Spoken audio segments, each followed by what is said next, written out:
Ok, agora eu quero fazer uma analogia com você para a gente discutir o processo, né, a fase de injeção do processo de injeção, né, do processo de moldagem por injeção.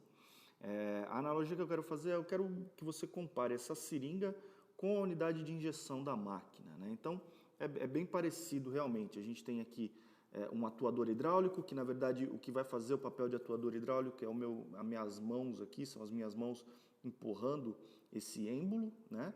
Nós temos a unidade de injeção, a gente tem aqui como se fosse o cilindro aquecido, aqui a gente tem o bico da máquina, e aqui dentro o êmbolo, a parte interna do êmbolo, né, que está aqui dentro do cilindro, seria como se fosse a rosca de injeção, né, e o material estaria acumulado aqui na frente, pronto para ser injetado na cavidade do molde.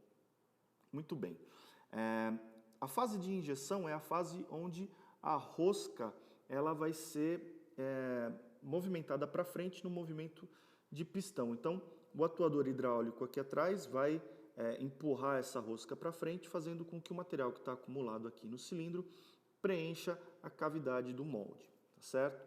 Muito bem, essa fase de injeção, como a gente tem uma grande distância, né, uma distância relativa aqui do diâmetro da rosca para a quantidade de material que tem que ser injetada, né, o quanto que ela vai percorrer para injetar o material dentro da cavidade, é uma distância relativamente grande, a gente vai controlar essa fase do processo, a fase de injeção, a fase onde a rosca movimenta para frente, pela velocidade, ou seja, eu quero que essa rosca se movimente para frente com uma velocidade determinada.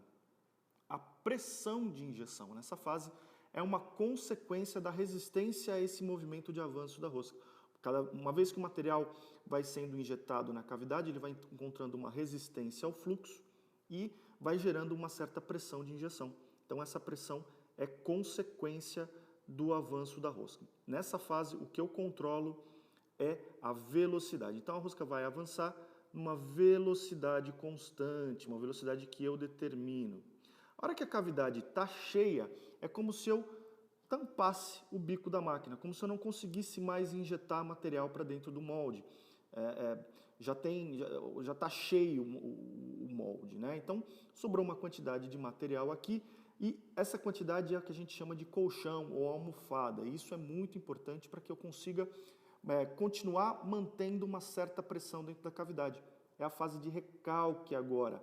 Nesse ponto, quando a cavidade está cheia ou quase cheia, aí, no ponto de 95% do volume da cavidade preenchido, que é o ponto de comutação ideal, é onde a gente vai fazer a aplicação e fazer a mudança do controle do processo de velocidade para pressão. Então agora note que a rosca não tem mais uma distância significativa para preencher, para se locomover.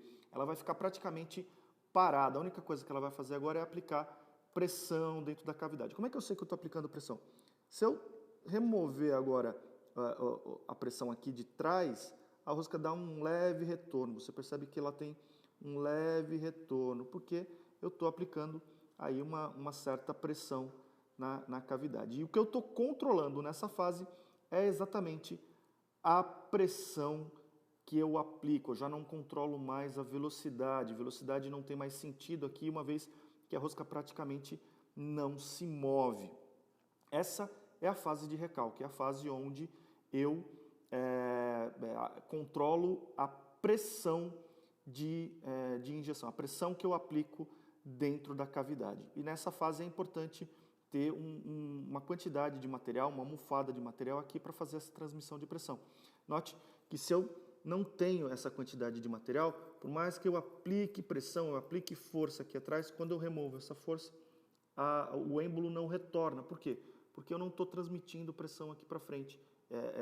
Esse fim de curso mecânico que existe aqui, que seria o encosto da rosca na frente do cilindro de injeção, ele impede a transmissão de pressão da ponta da rosca para dentro das cavidades.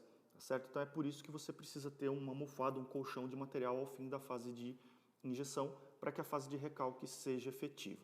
Tá certo? Esse é o princípio, então, dos controles, né, na máquina injetora, dos controles de velocidade durante a fase de injeção, durante a fase de avanço da rosca, e o controle de pressão na fase de recalque. Eu vou continuar o vídeo agora com você, falando a respeito dos critérios para quando passar do controle de velocidade para o controle de pressão, que é o que a gente chama de comutação, injeção, recalque.